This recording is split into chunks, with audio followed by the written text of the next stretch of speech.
Hello, beautiful people. Welcome to my channel. Hope you guys are doing okay. For me, it is always a thing of pleasure for me to be right here. And in this very video today, I want to share with you the latest happenings in Canada, especially for those of you who already have these Canada visitor visas. You are looking forward to going to Canada to go and get jobs.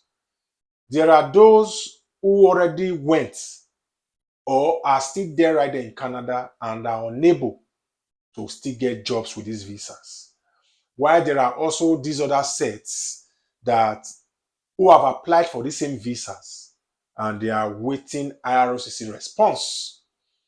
While there are also another set, they are still thinking, they are still contemplating because right now it is difficult to get jobs in Canada with this visitor visa. Should I still apply for this visa? Let me start from here. In my own opinion, if you have the financial capacity, I will say do for so many reasons. Now, I want to really talk to you about these old visas, and I will be honest with you as always. And you know, right here, I like to say things the way they are, even if people don't like it, provided it is the fact. So now, if because it is now difficult for people to get jobs in Canada with this visitor visa is the reason why you are contemplating on should I apply for this Canada visitor visa or should I not? I will say if you have the financial capacity, please do apply. Why am I saying you should apply?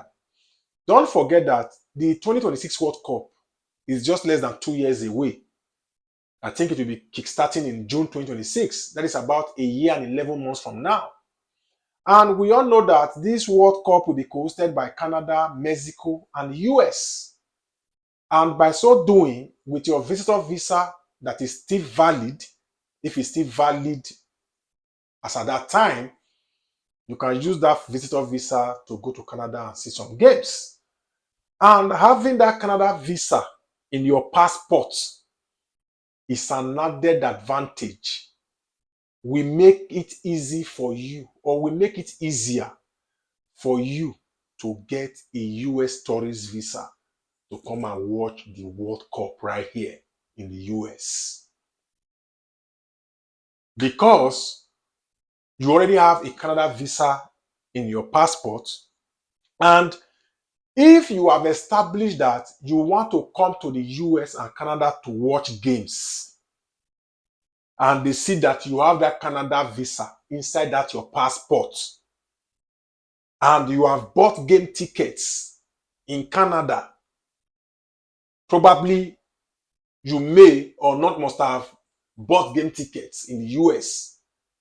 But because you have bought game tickets already in Canada, you have made ticket reservations, hotel reservations here in the US to apply for that tourist visa during that World Cup time or before the World Cup. Believe me, you stand a better chance with the right documents and being able to prove to the visa officer that you are really coming for those games. Trust me, most likely you will get that visa. Because, in my own opinion, from what has been happening for the past 2 to 3 years, getting the US visa is more difficult than getting the Canadian visa. So getting the Canadian visa is an added advantage. Just letting the visa officer know that. In the visa officer's mind, if this guy can get a Canadian visa, which means he stands a better chance of even getting the US visa. So it is an advantage. You understand? Because most likely when you go for a visa interview, they may most likely ask you, you will be asked, have you traveled before? You'll be like, no, but I applied for a Canada visa, I have it. So they may say, okay, have you traveled to Canada? You will say no, and they may ask why. For those of you who have not traveled, you can let them know that since you got a visa, work has been so hectic for you. If that is really the true state of things, you let them know. You understand? So please, if you have the financial capacity, that Canadian visa will come in handy. Believe me, that's for that. Now, for those people who applied for Canadian visitor visa or the Canada visitor visa, so to speak. A lot of you have reached out to me for about 3-4 months now, or since the new year, telling me you have applied for these Canadian visitor visas since last year, and you have done your biometrics, and you are still yet to get message or messages from IRCC. Fortunately, a lot of people have reached out to me and they told me that they have received messages requesting them to submit their passports for their visas, while some others were not that lucky because they got that message me I don't like people to get, which is that message of visa refusal. So if you are one of those people that are still waiting to get this message from IRCC, please go and check your email. That message might just be lying there. If you check your message folder, you cannot find it, go and check your social, check your primary, and check your spam messages on your email. It might just be there hanging because it has happened to a lot of people. So that is why I'm here sharing it with you. Because last year, I did a content last year where I said, if you have applied for this Canada visa, do well to reach out to your travel agents. Because in many cases, because these travel agents are so busy, they may even get that message if they are the one who access that email on your behalf. They may even get that message because they are so busy with clients, they will not even know that you have received a message requesting you to come and submit your passport for your visas. It happened to many people last year after I made my video. I made that content and people started reaching out to their travel agent and realized that those travel agents got those messages months back, but they did not know because they are busy with other visa applications with other clients. So do well to reach out to your travel agents so that they can also check for you. Now, for those people who are contemplating or are still in the journey, putting their body and soul together, putting finances together, and want to go to Canada to go and search for jobs, frankly, as always, these jobs are there, but in a minimal scale. It is not as easy like it was 2 years ago, or even some early part of last year. Getting a job with a visitor visa in Canada, it is no longer easy. I have to be honest with you. So if you are one of those people and you feel like you want to still go and try, I am not here to discourage you. But if you are one of those people who want to still go there to try and see if you'll be one of those lucky few, I would advise you to please go with enough funds. Go with enough funds, because especially if you don't have anybody right there in Canada, trust me, you'll be spending money on a daily basis on per hour billing. And like I have also said before now, if you are going to Canada and you don't have anybody to stay with, instead of going to rent hotels and be paying $100 a night, $80 a night, go for Airbnb. It is spelled AIRO, B like B for ball, N for no, then B for ball again. AIROBNB, Airbnb. Download the app. Check the places or the province you want to stay in Canada. Check the city. You will, on the BNB app, once you just put that city, you will see Airbnb accommodations that are available and their prices. There are places in Canada where you can find Airbnb as cheap as $30 a night. I have said this before. Why people are spending $2,500 a month for hotel accommodation. That $2,500 in some areas can give you a BNB accommodation where you can stay for over 2 months. Yes, I'm just being honest with you. It will give you Airbnb accommodation that week. That $2,500 people are spending 1 month. Trust me, that money will give you over 2 months, depending on the area.